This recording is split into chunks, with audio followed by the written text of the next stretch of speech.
ಮುಖ್ಯಮಂತ್ರಿಗಳು ಸಂಯಮದಿರಬೇಕಾಗಿತ್ತು, ಇನ್ನೊಂದು ಕಡೆ ನಮ್ಮ ಸ್ವಾಮೀಜಿಯವರು ಸಂಯಮ ತೊಗೊಳ್ಬೇಕಾಗಿತ್ತು.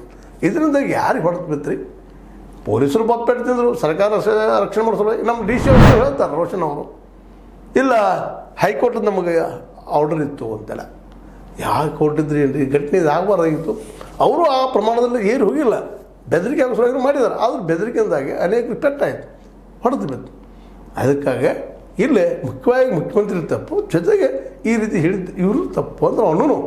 ಆದರೆ ಇದಕ್ಕಿಂತಲೂ ಇಂಪಾರ್ಟೆಂಟ್ ಏನಪ್ಪ ಅಂತಂದ್ರೆ, ನಾವು ಇಂಥ ಒಂದು ಮೂಮೆಂಟ್ ಮಾಡುವಲ್ಲೇ ಎರಡೂ ಕಡೆ ಜನ ಎಚ್ಚರ ಇರಬೇಕಾಗ್ತದೆ. ಅದರಲ್ಲೂ ನಾವು ಇವತ್ತು ಮುಖ್ಯಮಂತ್ರಿಗೆ ಅವರಿಗೆ ಯಾಕೆ ಟೆಸ್ಟ್ ಕೊಡ್ತಾ ಇದ್ದೀವಿ ಅಂದರೆ, ಇದು ಸರಳ ಆವತ್ತು ಬಂದರೆ ಇದು ಮುಂದಿನ ಏನು ಬೆಳವಣಿಗೆ ಆಗ್ತಾ ಇರಲಿಲ್ಲ. ಇದು ಒಂದು. ಇನ್ನು ಇದೇ ಕಾಲಕ್ಕೆ ನಾವು ಇಂಥ ಒಂದು ಹೋರಾಟ ಮಾಡೋ ಮುಂದೆ ಗಾಂಧೀಜಿ ಅಂತ ದೇಶದಲ್ಲಿ ಹುಟ್ಟಿದಂಥ ಅವ್ರ ದೇಶದಲ್ಲಿ ಹುಟ್ಟಿದಂಥ ನಾವೆಲ್ಲರೂ ಅವರ ಆದರ್ಶಗಳು ಸಹಿತ ಪಾಲಿಸ್ಬೇಕಾಗ್ತದೆ. ಹೋರಾಟ ಮಾಡ್ತಾಯಿದ್ರು.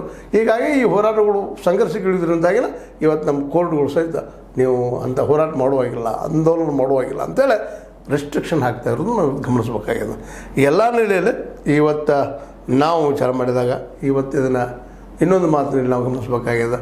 ಈ ಸಂದರ್ಭದಲ್ಲ ಈ ಘಟನೆಗಳು ಇನ್ನಂತೆ ಬೇರೆ ಬೇರೆ ಪಡಿಬೋದು. ಯಾಕಂದರೆ ಈಗಾಗಲೇ ನಮ್ಮ ಸ್ವಾಮೀಜಿಯವರು ಲಾಠಿ ಚಾರ್ಜ್ ಮಾಡಿದ್ದು ದೌರ್ಜನ್ಯದ ಪರಮಾವಧಿ. ಹೌದು, ನಿಶ್ಚಿತ ಪರಮಾವಧಿ, ಅದಾಗಬಾರ್ದಾಯಿತು. ಸಂವಿಧಾನಕ್ಕೆ ಮಾಡಿದ ಅಪಮಾನ, ಹೌದು ಸರಿನೇ, ಸಂವಿಧಾನಕ್ಕೆ ಮಾಡಿದ ಅಪಮಾನ, ಮುಖ್ಯಮಂತ್ರಿ ಕ್ಷಮೆ ಕೇಳಬೇಕು ಇದನ್ನು ಹೇಳ್ತಾ ಇದ್ದರು ಅಜ್ಜಾರು ಸ್ವಾಮೀಜಿಯವರು. ಹೌದು, ಕ್ಷಮೆ ಕೇಳೋದ್ರಲ್ಲಿ ಏನು ತಪ್ಪದ? ಸಿದ್ದರಾಮಯ್ಯನವರು ಕ್ಷಮೆ ಕೇಳಿದ್ರೆ ಈಗಲೂ ಮುಗಿದೋಗ್ಬಿಡ್ತದೆ, ಮತ್ತು ಮುಂದಕ್ಕೆ ಹೋಗುವಂಥದ್ದು ಆಗಬಾರ್ದು. ಯಾಕಂದರೆ ಈಗಾಗಲೇ ನಮ್ಮ ಬಸವ ಪಾಟೀಲ್ ಆಗಿರ್ಬೋದು, ನಮ್ಮ ವಿಜಯ್ ಕಾಶಪ್ಪನವರಾಗಿರ್ಬೋದು, ಇವರು ತಮ್ಮ ಪಾರ್ಟಿಗಳ ನೆಲೆಗಟ್ಟಿನಲ್ಲೇ ತಮ್ಮ ವಿಚಾರ ನೆಲೆಗಟ್ಟಿನಲ್ಲಿ ಏನೋ ವಾದ ಮಾಡ್ತಾ ಇರ್ತಾರೆ. ಅದರಲ್ಲೂ ಯತ್ನಾಳರ ಬಾಯಿ ಮತ್ತು ನಮ್ಮ ಕಾಶಪ್ಪನವ್ರ ಬಾಯಿಪ್ಪ ಅಂದ್ರೆ ಏನು, ಅವೆಲ್ಲ ಹಿಡಿತಿಲ್ಲ, ತಾಳೆಲ್ಲ ತಂತಿಲ್ಲ ನೋಡೋದು ಬಂದಿದ್ದೀವಿ ನಾವು ಇವತ್ತು. ಇರ್ಬೋದು, ಅವ್ರು ಒಳ್ಳೆ ನಾಯಕರು ಇರ್ಬೋದು, ಜನರಿಂದ ಆಯ್ಕೆ ಆದವರು ಇರ್ಬೋದು. ಇಲ್ಲಿ ನೋಡಿರಿ, ಹೋರಾಟ ಹತ್ಯೆಕರು ಕಾಂಗ್ರೆಸ್ ಸರ್ಕಾರದಲ್ಲಿರೋ ನಮ್ಮದೇ ಸಮಾಜದ ಕಿಡಿಗೇಡಿಗಳು. ಯಾರು ಇವರು ಕಿಡಿಗೇಡಿಗಳು? ಅವ್ರ ಸಮಾಜದವರು ಮೋಸ್ಟ್ಲಿ ಇದು ನಮ್ಮ ಕಾಶಪ್ಪವ್ರ ಕಡೆ ಇರ್ಬೋದು, ಅಥವಾ ನಮ್ಮ ನಿರಾಣಿಯವ್ರ ಕಡೆ ಇರ್ಬೋದು. ಬಟ್ ಅವ್ರ ಕಾರಣ ಅಂತ ಹೇಳ್ತಾ ಇದ್ದಾರೆ. ಹೋರಾಟ ಹತ್ಯೆಕಲಾಗೋದು, ಹೋರಾಟ ಹತ್ಯೆಕಲಾಗೋದು ಕನ್ನಡದು. ಅದು ಈ ರೀತಿಯಾಗಿ ಪ್ರಚೋದನಾತ್ಮಕವಾಗಿ ಹೇಳುವಂಥದ್ದು ಮಾತಲ್ಲ. ಯಾಕಂದರೆ ಯತ್ನಾಳರು ತಿಳ್ಕೊಬೇಕು, ಕಾಶಪ್ಪನವ್ರು ತಿಳ್ಕೊಬೇಕು.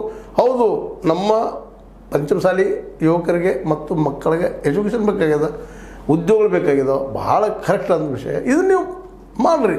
ಎಲ್ಲರೂ ಅವ್ರ ಸಮುದಾಯದ ಬಗ್ಗೆ, ಅವ್ರ ಸಮಾಜದ ಬಗ್ಗೆ ಎಲ್ಲರೂ ಕಾಳಜಿ ಮಾಡೇ ಮಾಡ್ತಿರ್ತಾರೆ. ಹಾಗೆ ನೀವು ಮಾಡಿರಿ ಅಂತ